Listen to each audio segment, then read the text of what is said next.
Look at it. Oh, good afternoon, sir. How you doing? I'm doing all right. Good. Give us your name and DOC number, please. Robert Wymore, 90302. All right, Mr. I'm gonna call you Mr. Robert because I'll chop up your last name. My name is Pearl Wise, and to my left is Mr. Roche, and to my right is we're gonna comprise your panel this afternoon. And let me explain the process. I'm gonna read some information in the record. Afterwards, we're gonna conduct an interview with you, starting with me. After we finish with our interview, we're gonna ask the warden for any comments that he may have. And then before we vote, you get to have a final say. Tell us whatever you want us to know before we render a decision. Now, you understand the process? Yes, ma'am. Okay, let me read this information in the record. Robert Lee Wymore, DOC number is 9302. You're listed as a fourth offender. The charge is simple burglary, habitual offender. You was originally sentenced on April the 9th of 1979, and you were sentenced to 50 years. Your parole eligibility date was at the discretion of the board. You don't earn good time, and your full term date is April the 25th of 2032. Does that sound about right? Yes, ma'am. All right. Your last hearing was February the 3rd of 2020. You remember? Yes, ma'am. And the main reasons for your denial was the lack of a good transition plan. I was on that panel and I voted for you in 2020. And then you were granted a rehearing on February the 1st of 2003. You granted an opportunity for a rehearing. And so here we are today. So tell us, what is your transition plan? If you're successful today, what are you going to do? Well, right now I'm waiting on confirmation from the 318 program. Okay. In Shreveport area? Shreveport, Monroe, that's where my cardiologist. They have one in Shreveport and Monroe, Ms. Wise. We place people in both Right. locations. Yes, sir. But I was wanting to know which one you were trying to get in, the one in Monroe or the one in Shreveport? Either one of them, because my cardiologist doctors are split up. He's Oh, applied to both, Ms. Wise. Yeah, Go ahead. I've applied to both of them because of cardiology problems, my heart. Okay, and do you have a cardiologist in Monroe and a cardiologist in Shreveport? Is that what Yes. is that thing? Okay. Yeah, He does EA Conway and with referrals to Austin and Shreveport. He's back and forth between those two hospitals. Yeah, okay, got you. Okay, got you. What do you do every day now, Mr. Robert? excuse me, ma'am. What do you do every day? What I do every day, pretty well just light duty and read. Okay. Now, this charge is from 1979, and you got a long sentence. Now, correct me if I'm wrong. On this charge, you've been on parole twice and got revoked twice. Is that right? Yes, ma'am. So what will be different this time? Why should I vote to let you out? You're coming right back. I got a different mindset now. At that time, I was young and stupid. I Okay. didn't So know tell me no about better. Nobody could tell me anything. You know, I had to prove it on my own. It's taken 69 years for me to realize this, and a bad heart. You know, drugs was my problem. I done crime to support my addiction. And that's it. I don't have violence in my criminal history. I don't have sex offenses in my criminal history. It's all been burglary or theft supporting an addiction. And that was my fault. That was my choosing. You know, nobody forced me into that. I just have a different mindset now. I'm glad to hear you owning that's good. That's good. I'm glad to hear you owning what you did. Have you ever had any kind of long-term substance abuse treatment? No, ma'am. And that's another thing. You know, I've been to NAAA programs, I've been to support group programs, and that's just exactly what they are, support groups.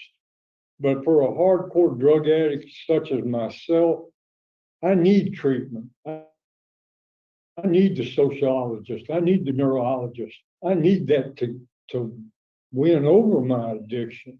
If I don't, I'll return right back to it. And that's what you did both times. Yeah, it is. It's about a year and a half, pressure breaks the pipe, couldn't handle it, and back to the needle I went. Okay. As a part of this process, we do reach out to the law enforcement community. You have, I think you have some law enforcement that's unopposed, and you have some who made no comments about your early release. I don't think probation parole was able to reach any of your victims, so we don't have victims' input.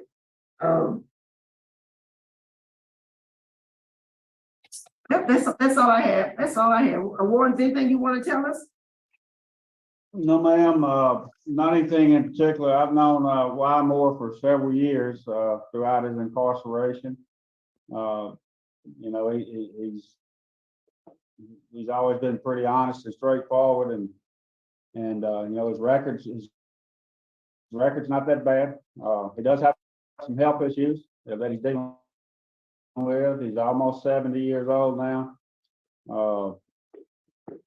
He's kind of at the end of his rope, is the way he kind of explained it to me earlier when we had a conversation, and he wants to live a little longer, and I think he wants to take care of himself, and he just he'd like that opportunity to be in the free world and take advantage of the 318 program if he's accepted into that program with his residence plan, and live out his life in the Monroe or Shreveport area, whichever one that will accept it.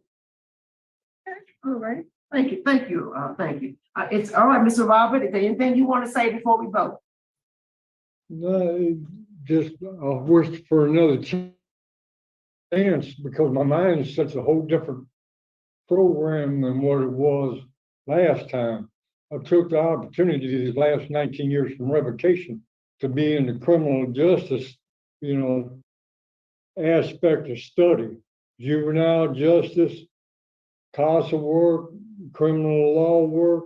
I even taught 2 classes here with the JCs, one on probation and parole, and the other one on legal research.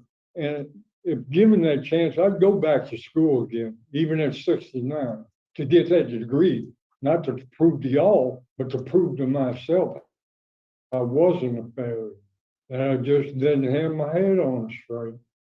You know? I saw those certificates, and then Mr. Robert, this is my vote. I'm only one vote. You do have a low tiger. You do have, you know, positive warning comments, and I do think you need long-term substance abuse treatment. So my vote is to grant conditionally after you complete the Steve Hall or some long-term substance abuse treatment program. And once you complete that, you ought to follow their recommendations. They are the experts. They'll tell you what you need to do, and you really need to do what they say. And I want you to report with you to probation parole for the first 3 weeks when you get out to kind of get acclimated. And it's also subject to your granting in the 318 program. That is my vote. Mr. Roche. Can I say something before you? I'm not sure his healthcare needs would allow him to go to the Steve Hall program at this point. I think he may need a little higher level of care than they can provide at the Bossier facility. Oh, okay. Choose. I didn't see that. I didn't. I wouldn't aware. There's no other place you think that where he could go and get substance abuse, some kind of intensive substance abuse. Can you think of anything else that he could get some kind of substance abuse treatment? Well, we could. We have the staff here at this institution. We could mirror the Steve Hall program on an individual basis for him. We could probably mirror that long-term substance abuse program. Okay, at this institution. Okay, with that. We work on his police plan with the 318. Yes, sir. Well, that would be my vote, that he would be granted condition upon completing what do we call yours? This is the same program, the Steve Hall program. We could just have some of the staff come over, and then we could meet with them we could meet by Zoom and have some staff come over for face-to-face meetings from our facility in Bossier. Okay, so you'll be the Steve Hall at Wade, though. Yes, ma'am. Thank you for that. Well, thank you. And it continues. Okay, Mr. O'Shea, have you voted? My vote is the same for the same reasons, and you can continue that substance abuse at the 318 also. Okay, All right, sir. good luck. All right. Thank you, Mr. Roche. And I also vote to grant those conditions. All right. Parole has been granted after you complete the Steve Hall program the way they're gonna do it at Wade, which is, I'm glad to hear that. I'm real glad to hear that. I wouldn't do that for anybody other than you, Mr. Better Oh, yeah, and you take advantage of it. But we want you to stay out. You've been getting out, but it's time for you to stay out. Yeah, I've got to take advantage of the treatment because I've got an aneurysm right here. Aneurysm. I'm a walking time bomb as it is now. Ooh, Because of wait, drug abuse. yes. Take care of yourself. This is our last case here. Yes, it is. Thank you so much for accommodating us today and accommodating us so well. Thank you. Have a good one. Raymond, good to see y'all. Y'all have a great day. Thank you, y'all. We adjourn at 2:05 p.m. Thank you. All right. I knew they wouldn't take it. Have a good day, I Warren. didn't know that. Yes, sir. You too, Mr. What, Roche. you still there? Yes, ma'am. Kairos, why you don't, what's going on with your relationship with Kairos? You kicking us out? No, ma'am, we're not kicking y'all out. We just kind of transitioning between our chaplains. Chaplain Atkins is getting ready to retire, and he hasn't been in great health since the COVID crisis ended. So we're hoping to kick that off again this summer. He's announced his retirement date in July. And so we hope to have the new chaplain on board and go back full force with Kairos with our new chaplain when that person takes over later this summer. Oh, good, all right. We very much support Kairos. Good, okay, good to hear. All right, sir. That ain't the word in the street. Yes, ma'am. Y'all take care. Yeah, I didn't realize we could do that. Miss Wise. I know some people love her. She does have great energy, and it's interesting to see her all day today leading from the center. You know, it kept her off her phone for the most part, which is really the biggest problem that a lot of us have with her, is spending so much time on her phone. But she does have an infectious, I guess, energy. I thought that this hearing was a refreshing hearing. You know, these guys is admitting his addiction right off the bat. And he very proudly said, I have no sex, convictions on my record. I've never hurt anyone. It's just I'm an addict. And I like how proudly he said that.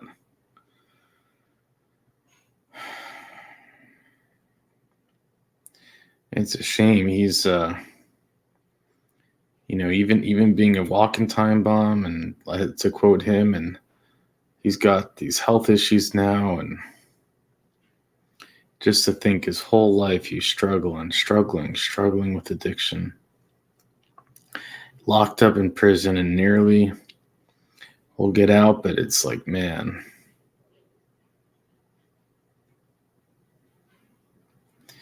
Addiction is so real, and some people battle it and win, and some people battle it and lose, and some people just kind of give into it. But it typically ends either in an early grave or prison.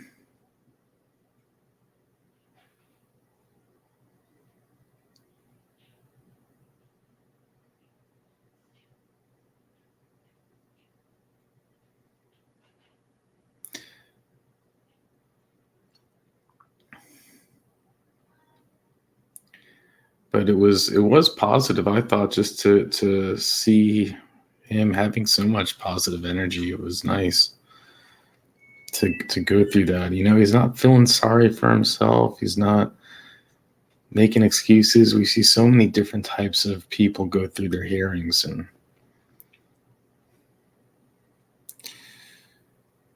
I don't know, that was pretty uplifting.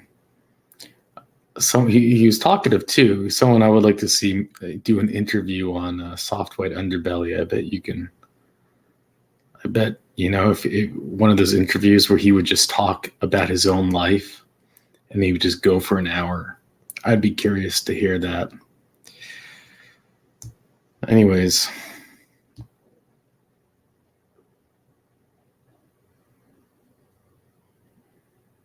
I'm rooting for him. With that, I'll let you go.